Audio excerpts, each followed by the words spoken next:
అలాగే మన ప్రముఖ కన్నడ నటుడు శివరాజ్ కుమార్ గారు, మీ అందరికీ తెలుసు రాజ్ కుమార్ గారు మన ఎన్టీ రామారావు లాగా కన్నడంలో పెద్ద యాక్టరే కాదు ప్రజల మనిషి.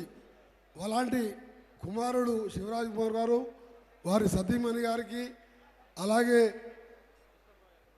వేదిక పైన మా ఎమ్మెల్యేలకు, మా సిస్టర్ నందిని గారికి, మీ ఎమ్మెల్యేలకు పేరు పేరున సమయం లేదు కాబట్టి అసలు మనం నరసన్న హీరోగా ఆ పాత్రలో నటిస్తున్నందుకు thank you very much sir. On behalf Narasayya I'm telling thank you very much. You are really great. Common man cinema you are accepted for acting. Really, this is a great news. That's why all the way I came here to meet you.